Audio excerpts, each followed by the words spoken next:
తెలంగాణ భవన్లో మాజీ మంత్రి శ్రీనివాస్ గౌడ్ మాట్లాడుతున్నారు. ఇప్పుడు ఆ లైవ్ చూద్దాం. సంవత్సరాలు మీ ఆటలు సాగినవేమో, ఇప్పుడు సాగవు. రైతులకు రేపే రుణమాఫీ అవుతుంది, లోన్లు తెచ్చుకోండి. రైతులకు, రైతు కూలీలకు, కౌలుదారులకు కూడా మేము ఇస్తాం. కౌలుదారులు ఎక్కువ కూడా బీసీలు ఉన్నారు, ఎస్సీ ఎస్టీలు ఉన్నారు, బీసీ వర్గాలు ఉన్నాయి. మీకు కూడా రైతు బంధు ఇస్తాం, మీకు కూడా భరోసా ఇస్తామన్నారు. నట్టేట రైతులను ముంచింది, నట్టేట కుల వృత్తులనన్నీ నాశనం, విధ్వంసం చేసింది, మొత్తం విధ్వంసం చేసింది.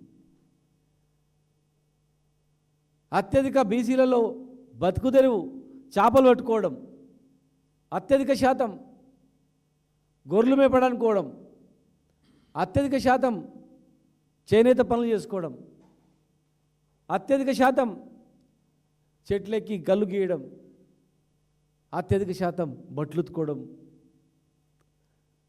ఎన్నో వృత్తులు ఇవన్నీ. నాయి బ్రాహ్మణులు. మరి ఈరోజు కనీసం ఒక్క వృత్తి కూడా బాగుపడలే. ఎన్నెన్ని చెప్పారు అసలు? ఒక్క అంశం అని ఉందా ఈ బడ్జెట్లో?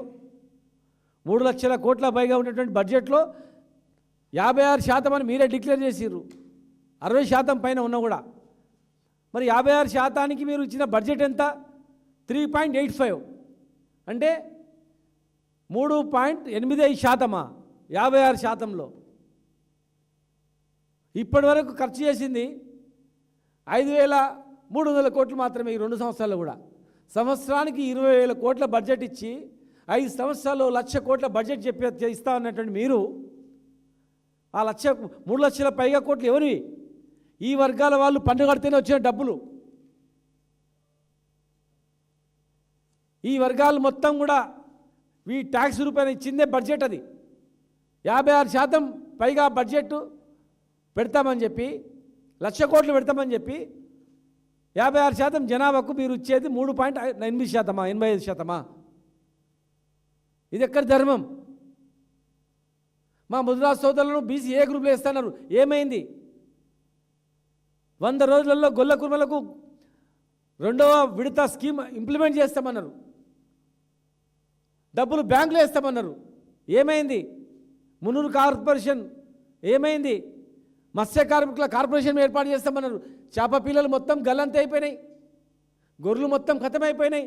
కనీసం చనిపోయిన గీతా కార్మికులకు ఇస్తాన్న 10 లక్షల రూపాయల ఎక్స్గ్రేషియా కూడా ఇవ్వకుండా మీరు జీవితాలతో చెలగట్టమాడుతూ ఉన్నారు. చేనేత కార్మికులు రోడ్ల మీద పడ్డారు. ఇప్పుడు ఒక్క సబ్సిడీ లేదు, పట్టించుకుని నాతుడే లేడు. మళ్ళీ ఉరితాడు దిక్కుపోయింది వాళ్ళకు. ఎంబీసీ కులాలకు బజార్లు ఏర్పాటు చేస్తాం, మండల కేంద్రాలు షాపులు ఇస్తామన్నారు, వాషింగ్ మిషన్ ఇస్తామన్నారు.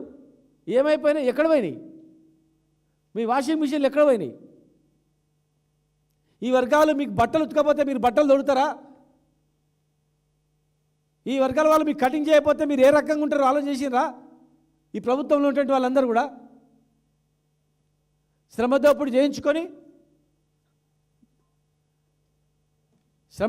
చేయించుకొని ఇవాళ మీరు విస్మరిస్తారా? ఓట్లు వేయించుకొని పక్కకు జరుగుతారా? అంటే వీళ్ళు ఎవరేమో చేయరన్నా మీ ఉద్దేశం? వైన్ షాప్లలో రిజర్వేషన్ అన్నారు, లేదు. ఆత్మగౌరవ భవనాలు దాదాపు 10,000 కోట్ల విలువైనటువంటి భూములను మేము కేటాయిస్తే ఒక 3-4 యాదవ, గురువ 3-4 బిల్డింగ్లు కట్టినాం. మిగతా ఇంతవరకు కట్టలే, నిధులు కేటాయించలే. ఆ భూములు అమ్ముకోవాలని చూస్తున్నారా? ఎందుకు నిధులు కేటాయిస్తలేరు? మేము కట్టిన బిల్డింగ్లకు రిబ్బన్ కట్ చేసారు. మా కురువ భవనం మేము బిల్డింగ్ కట్టిస్తే వచ్చి రిబ్బన్ కట్ చేసారు, ఖతం, అంతే. కనపడట్లేదా? మెగా పవర్ రూమ్లు ఏర్పాటు చేస్తామన్నారు. మా నారాయణపేట జిల్లాలో, కొత్తకోటలో, జనగాంలో, సిరిసిల్లాలో ఏది లేదు. పోచంపల్లికి మనం పోతే మళ్ళీ ఉరితాడు దిక్కైంది సార్ అని చెప్తున్నాం. ఏం లేదు, ఎక్కడ కూడా ఏం లేదు. మా విశ్వకర్మ జాతిలో ఉన్నట్టు అందరూ కూడా మళ్ళీ రోడ్డు మీదకి వచ్చేసారు. వెదురు బొంగులకు పోతే కూడా వెదురు బొంగులు చేయడానికి మా మేదర సోదరులు పోతే కూడా అది కూడా లేదు, సబ్సిడీ లేదు, ఏం లేదు, రుణాలు లేవు, ఏం లేవు. ఈరోజు ఒక ఫ్రీగా ఒక పైసా ఖర్చు కాకుండా ఇచ్చేటువంటిది విద్యా ఉద్యోగాలలో కూడా మీ ప్రస్తావన లేదు. స్థానిక సంస్థల్లో దాని మీద ప్రస్తావన లేదు, బడ్జెట్లో ఏది ప్రస్తావన లేదు. ఎంబీసీ కులాల మీద ఏదో ప్రేమ ఉన్నట్ల వాళ్ళని సపరేట్గా మీకు మంత్రిత్వ శాఖ ఇస్తాం, ప్రత్యేక నిధులు ఇస్తాం, ఒక్క పైసా లేదు. 10 కార్పొరేషన్లు ఏర్పాటు చేసిండ్రు, నిధులు 2 సంవత్సరాలు కేటాయించి ఒక్క సున్నా ఖర్చు పెట్టింది లేదు. కేవలం చైర్మన్ నియమిస్తున్నారు, బిల్డింగులు కూడా లేవు, ఒక్క దగ్గర నిధులు కేటాయించి ఇచ్చింది లేదు. సహకార శాఖలు నమోదైనటువంటి వాళ్ళకు 10 లక్షల రూపాయలు సొసైటీకి ఇస్తామన్నారు, ఒక్క పైసా ఇచ్చింది లేదు ఏ సొసైటీ కూడా. ఇంత దగ, ఇంత మోసమా?